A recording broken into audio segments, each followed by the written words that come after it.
Hey guys, and welcome back to another episode of Federico Talks Watches.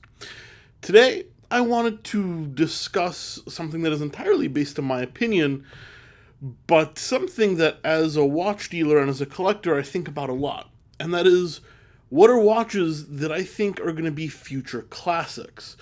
Now, last week I talked about watches that were undervalued, but just because something's undervalued doesn't mean it's going to go up in value, or it doesn't mean it's going to become a collector's favorite.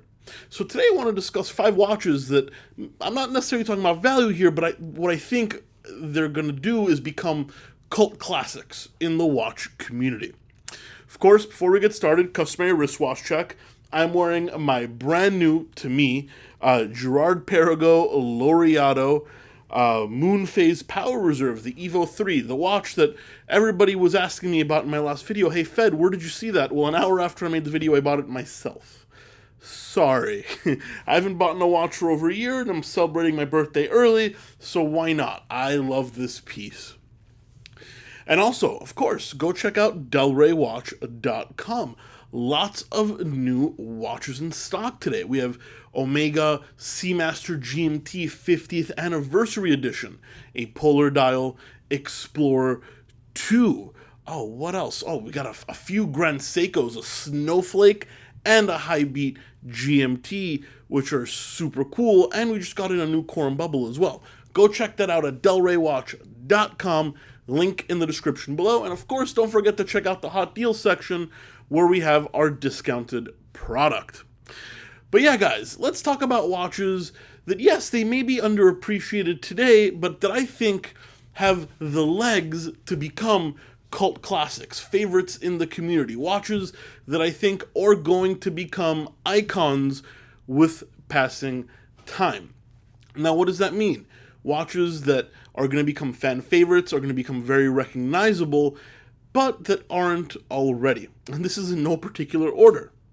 The first pick for me is going to be the JLC Master Control Sector Dial Date. The Chrono could have also made this list. What can I say?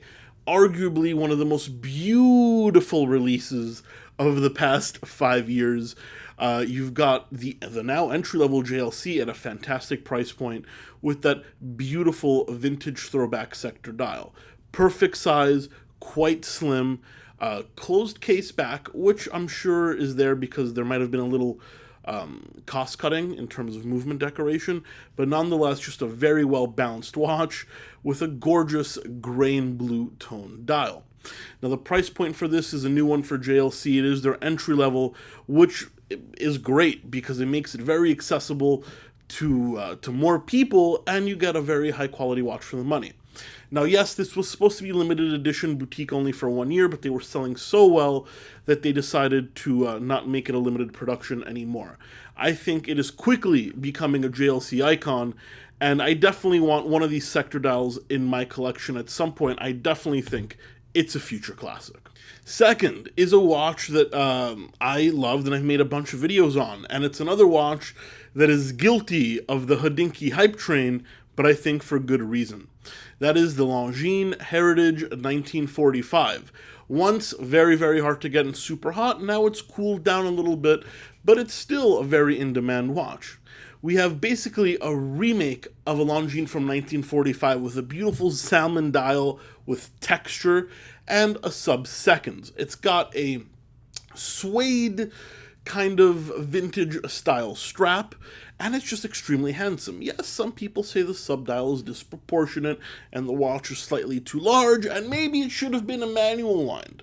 But for under $2,000, this is one of the most handsome watches out there. I really, really like it, and also anything Hodinkee stands behind, whether you like it or not, does tend to kind of get propelled into stardom.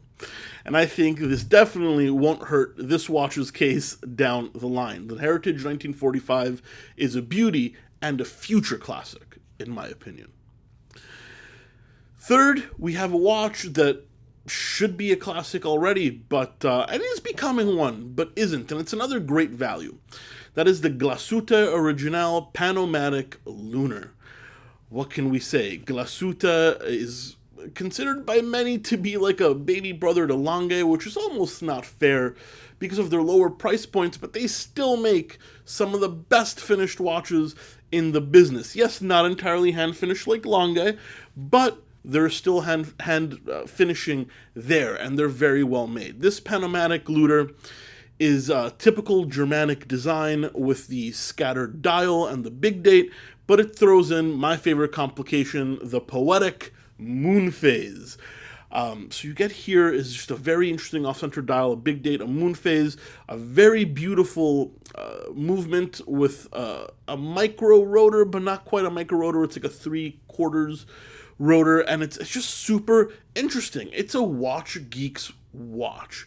Complicated, fairly priced, about $7,000 to $8,000 in the pre-owned market, and with a lot of, just quality there. It's hard for me to describe. I definitely think this is by far most people's favorite Glasshute, and it will be propelled into the limelight, into classic status, especially if they stop producing it, but I don't think that's the case because I do think it is their best-selling watch.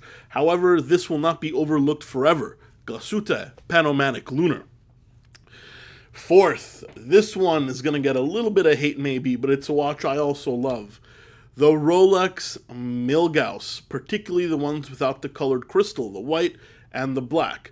Now discontinued. Now guys, anytime Rolex discontinues a watch, it eventually becomes a cult classic, whether you like it or not.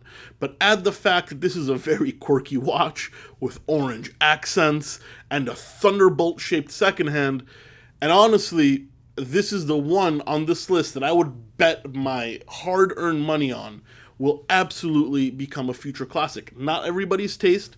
Some people find it boring, or some people just find it downright childish. However, when a brand like Rolex discontinues something, especially something this quirky, it will shoot up in demand. And actually, Milgauss prices are already shooting up. I think this is for sure a future classic. And then last on this list, a watch that I personally like, but it's also a love it or hate it thing, but no one can argue of the technical prowess that went into this. That is the Zenith Defy 21. What can we say? It's a skeletonized El Primero with two mainsprings and escapements for the chronograph and the timekeeping, silicon parts. It's one of the hottest releases from the last Baselworld, and it's selling very, very well. Some people say it looks a little Hublot-esque, and that might be the truth. JCB, Jean-Claude Biver, is behind Zenith now, but we cannot argue at the technical prowess that went into this. Zenith might finally have a true icon. Now, yes, the tricolor is an icon, but they're riding the coattails on that a little too much. I think this one will be the next one up for Zenith. Anyway, guys, what do you think of my picks? Let me know in the comment section below. I'd love to know your opinions. Also, guys, please don't forget to like and subscribe if you enjoyed it. It really does help. And if you subscribe, it ensures that you don't miss any more content. Thank you so much for sticking around for another episode of Federico Talks Watches, and I'll catch you in the next one. Take care.